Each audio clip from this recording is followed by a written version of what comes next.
Good morning and a warm welcome. The time is 8:45 Central African Time, 6:45 Universal Time, and you're listening to the club station of the Sandton Amateur Radio Club, ZS6STN, which today comes to you from the shack of Chris, ZS6STN.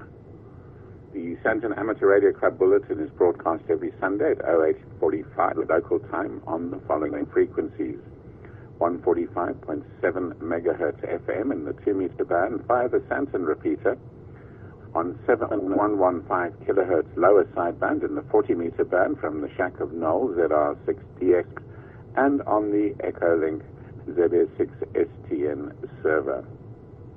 In today's bulletin, we have a summary of the SARL news, club birthdays and club news, general ham radio news, technical topic of interest, call-ins and swap shop on 40 meters and on 2 meters. We start with a summary of the SARL news for Sunday the 4th of August 2024. The SARL's premier contests in August. The SARL HF Fun Digital and CW contests take place annually in August. The aim of the 3 HF contests is for the participants to contact as many amateurs in Southern Africa as possible on the 20, 40 and 80 meter amateur bands. The HF phone contest runs from 14 hours to 17 hours UTC today, Sunday the 4th of August. The HF digital contest from 13 hours to 16 hours UTC on Sunday the 11th of August, and the HF CW contest from 14 hours to 17 hours UTC on Sunday the 25th of August. Participation categories are single operator, single radio, single band, single operator, single radio, all band, multi-operator, single band, or multi-operator, all band. The exchange is an RST report and consecutive serial number starting at 001. Each QSO counts as 1 point, and multipliers score 2 points for each of the 9 call areas on each band. Score 2 points for each station contacted on all 3 bands. HF phone logs must be submitted no later than 21:59 UTC on Friday the 9th of August by email to contest@sarl.org.za. See page 22 of the 2024 contest manual available on the SARL website for the rules. The 27th International Lighthouse and Lightship Weekend takes place on the weekend of 17th and 18th August. At present, there are 14 lighthouses registered for the weekend, but no lighthouses in the Northern or Eastern Cape have been registered. 3 contests for next weekend, the long weekend. On Friday the 9th of August, a public holiday, the second leg of the SARL Wild QSL party takes place from 14 to 15 hours UTC with CW and phone activity on the 40-meter band. The exchange is an RS or RST report, and YL and OM logs must be submitted by 21:59 UTC on Friday the 16th of August 2024. See page 57 of the 2024 contest manual for the rules.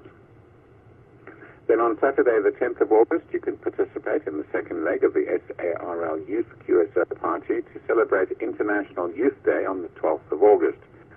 This takes place on the 10th of August from 12 to 13 hours UTC with CW and phone activity on 40 meters. The exchange is an RS or RST and the operator's age. Logs must be submitted no later than 21:59 UTC on Thursday the 15th of August. Rules are found on page 55 of the 2024 contest manual. Then the second leg in the SARL's Premier Contest Series, the SARL HF Digital Contest, is on air from 13 hours to 16 hours UTC on Sunday the 11th of August, with activity on 20, 40 and 80 meters. Contest results. 8 logs have been received for the first leg of the SARL Newbie Contest held on Saturday the 6th of July. First was Dose Steenkamp, ZS6DI with 344 points. Second, Philip Fisher, ZS6FY with 256 points. And third, Philip Fontonda, ZS6PVT with 118 points. The full list of results is published in HF Happenings, number 110 11:05. The results of the ZS2 QSO party held on the 21st of July have been released. 28 logs were submitted showing 136 QSOs with ZS2 stations, of which 26 stations contacted ZS2PE. While ZS2PE made one CW contact, the corresponding station did not submit a log. And there's a question perhaps the CW portion could be dropped. Full set of results will be published in HF Happenings number 1107. Results: Jan Buerta, ZS4JAN, 94 points. Second, Dion Fraser, ZS5DCF, 75 points. And third, Gerard Kutsia, ZS3 Tango Golf, with 73 points. In club news, the AGM of the Sassenburg Amateur Radio Club held on the 27th of July elected the following members to the committee. Chairman Dion Lottering, ZS4DL. Vice Chair Rian Greff, ZS4 Papa Romeo. Secretary Elmarie McCash, ZS6EM. Treasurer Ilse Marie Fivers, ZS6HI. ZS6IM, where are we? Elmarie Cash, ZS6 Echo Mike. Treasurer Ilse Marie Fivers, ZS6 India Mike Foxtrot. Technical Ruan Fivers, ZS6 RFC. And Social Erik Janash, ZS4 Victor Whiskey. Propagation report. Hannes Kutsia reports that solar activity is expected to be at moderate to high levels. There are currently 13 sunspot regions with simplex to complex magnetic configurations being visible. There's a high probability for C and M class flares and a moderate probability of M class flares. If you want to do your own frequency predictions, the expected effective sunspot number for the week will be around 160. The 10 to 30 meter bands may, especially in the late afternoon and early evening, provide some good DX fun. And for further information, please visit spaceweather.sansa.org.za. That's spaceweather.sansa.org.za. And that's the summary of the SARL Bulletin. Let me just check with you, Keith, before we go on to the Sandton Bulletin that all was received. Right, let's get on with Sandton Amateur Radio Club news. So please have a pen and paper handy so you can note dates for the diary at the end of this bulletin. First, member birthdays. We congratulate Brendan O'Keefe on his forthcoming birthday on the 6th of August. Wish you a blessed, happy, healthy, and successful year ahead. The ZS6STN repeater. The Sandton Amateur Radio Club Committee will be discussing the next upgrades to the high site next week. The repeater working group have proposed that either a 2-stack or 4-stack VHF antenna be installed on the 145-700 VHF repeater. More information will be provided after that meeting. Then the ZS-WAGS South African Worked All Grid Squares Award. The aim of the award is to encourage licensed amateur radio stations to collect at least one contact from each of 83 South African Maidenhead grid squares. There are awards starting from working 25 grid squares all the way to working 83 grid squares, which is the ZS-WAGS Full House Award. There is no stipulated time period over which the contacts may be made, and there are awards for both hunters and chasers. There are also various special categories. Visit the WAGS website for full details. That's zswags.org.za, www.zswags.org.za. ZS-WAGS is sponsored by Sandton Amateur Radio Club. Right, we're on to the next item, Power Hour Tech Talk. July's Power Hour Tech Talk was on the topic of 3D printing. Guest speaker, Petra Rees, a 3D printing guru, gave a fascinating presentation of interest to all the absolute new... let's do that again, sorry. July's Power Hour was on the topic of 3D printing. Guest speaker, Petra Rees, a 3D printing guru, gave a fascinating presentation of interest to all, from absolute newbies to experienced enthusiasts. If you missed it and you have an interest in 3D printing, then all is not lost, because you can get the presentation that's available on the Sandton Amateur Radio Club YouTube channel. For more information, visit ZS6STN.org.za for more details. Not very good at doing two things at once here. Remember to diarize the date for the August Power Hour Tech Talk on the 28th of August at 7 p.m. Member database. We remind SARC members that the committee is performing a database cleanup and have found that some members may not be on the database or may have changed their email addresses and hence are not receiving communications or are not on the birthday list. The information is only being used for club purposes and will not be used for any other purpose. Please assist the committee with the update if you believe you are one of those affected. Write to info@stn.org.za. That's info@stn.org.za and provide your updated details. Now grab that pen or pencil and that sheet of paper, or preferably a notebook, because here are the dates for your diary. Today is the SARL phone contest. On the 9th of August, Women's Day, SARL YLQSO party and closing date for HF phone logs. 10th of August, SARL Youth QSO party. 11th of August, the SARL Digital Contest. 12th of August, International Youth Day. 15th of August, the closing date for Youth Logs.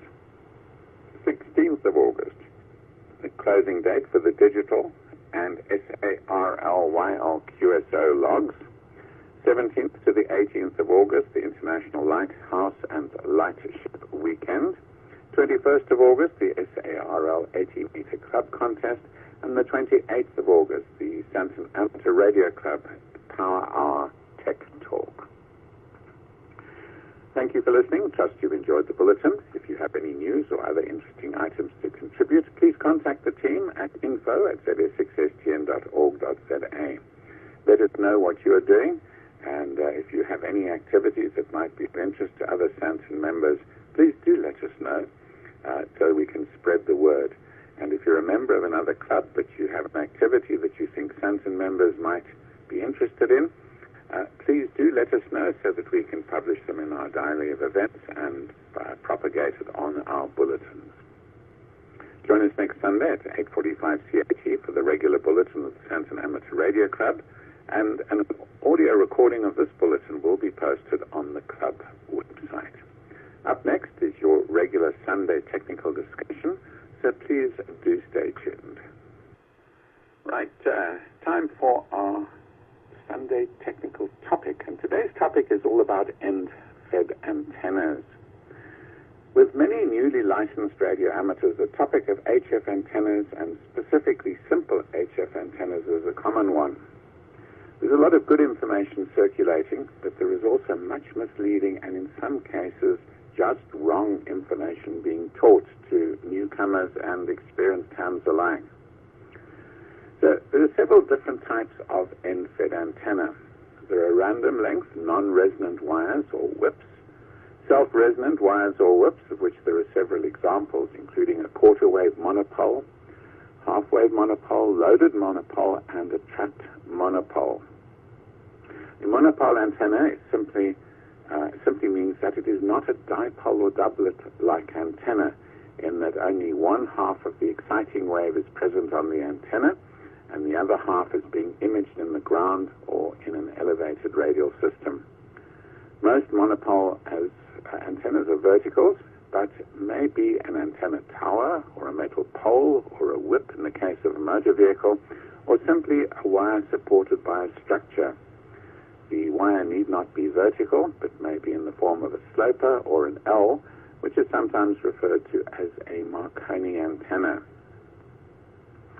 Ground system. All monopole antennas without exception need a ground system in order to properly absorb and radiate transmitter energy. And of course, on receive, the reciprocal is also true.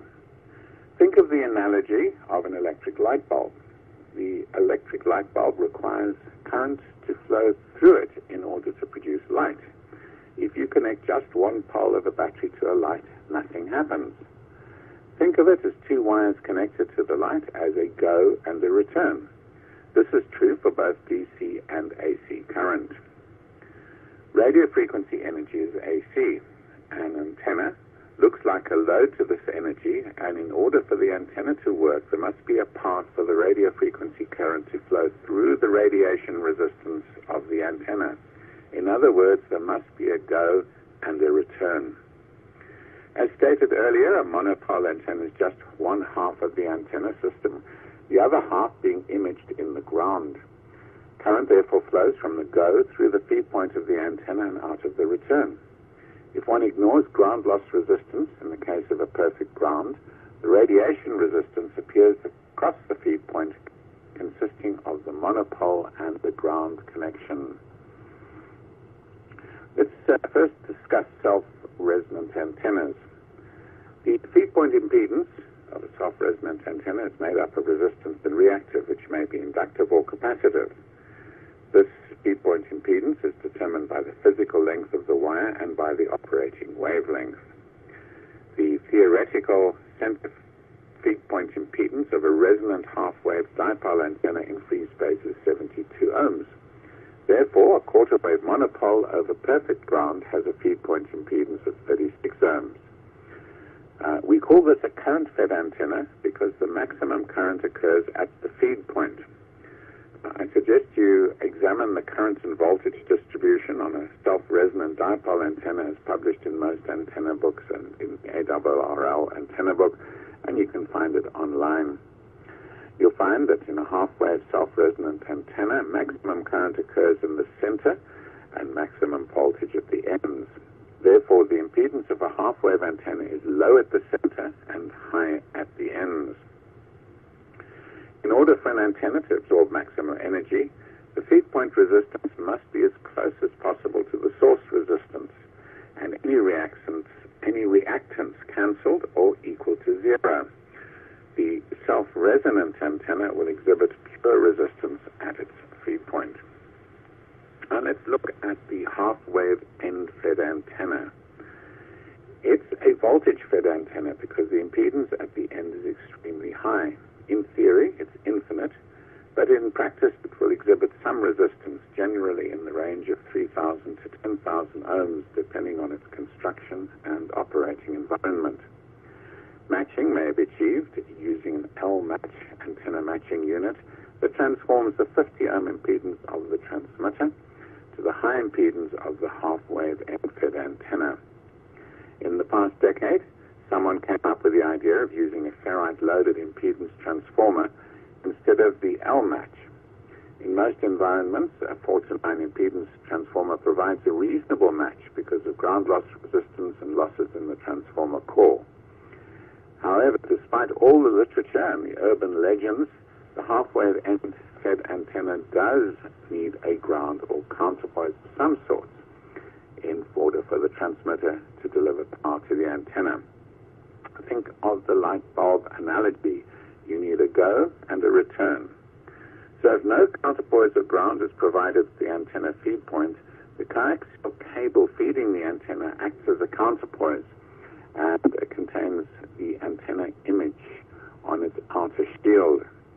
If there is no ground or counterpoise on your half-wave end-fed, you can prove the point by installing a ferrite choke on the outer of the antenna at the feed line, on the antenna feed line at the feed point, and you will find that the antenna performance will drop dramatically because you're now preventing the antenna feeder from acting as the counterpoise.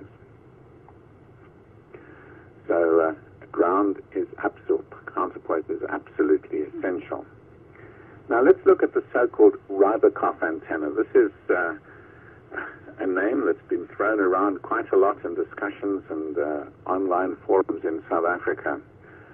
The Rybakoff isn't actually a new antenna. It's just a name that's been given. It's been around for a long while. Rybakoff means fisherman in Russian, and fishing poles are used to support wire antennas, hence Rybakoff. Most descriptions of the Rybakoff are essentially the same, but in some cases specify a particular length, for example, 7.8 meters. But in all cases, the Rybakoff is a non-resonant wire suspended vertically by a pole and generally fed by a 4:1 unbalanced to unbalanced transformer against a radial field on the ground or a counterpoise. This implies a feed point impedance of 200 ohms. If a 9:1 transformer is used, then this implies a feed impedance of 450 ohms. However, a random wire antenna requires a tuner because it is non-resonant on any band. So the magic properties of the so-called 7.8 meter Rybakoff probably result from losses in the transformer and the ground system, as well as the complex impedance presented at certain operating frequencies, maybe close to 200 ohms. However, remember that load by SWR does not mean that the antenna is radiating optimally. It only means that the SWR meter is being a 50 ohm impedance, and this could be all sorts of other resistive losses in the system, and could also be related to the length of the feed line acting as an impedance transformer. So, in conclusion, any length of wire will radiate, whether self-resonant or not. What is important is to ensure that as much energy as possible is absorbed by the antenna. An end-fed antenna with a quarter wave, half wave, or some random length must have a return path. In other words, a good RF ground or some other counterpoise or artificial ground. As I've said previously, low SWR is never an indication that an antenna is absorbing maximum energy. A 50 ohm load presents a low SWR, and a 50 ohm load with a random length of wire attached will present a low SWR and will radiate. The question I ask is, how well? Well, and this is what experimentation and studying and reading is all about. If you want some more discussion on end-fed antennas, a good point of departure is Tom Rauch, W8JI. And you can visit his website, which is w8ai.com. That's Whiskey 8 Juliet India.com. I've also provided the full link for the end-fed antenna, which will be available in the printed version of this bulletin via the ZS6STN website. Well, that's our tech topic for this morning. So if you have any questions or would like to get involved with Sandton Amateur Radio Club activities, then please write to info@zs6stn.org.za. So this brings to a close the weekly club bulletin for the Sandton Amateur Radio Club, ZS6STN. Thank you to contributors and relay stations. Your input is invaluable. ZS6STN was operated today by ZS6GM. Thanks to Renata, ZS6REM, and the Antique Wireless Association for the use of their server to provide a backup link to the Sandton repeater during this bulletin. We now relinquish all frequencies for general use. Thank you and good morning.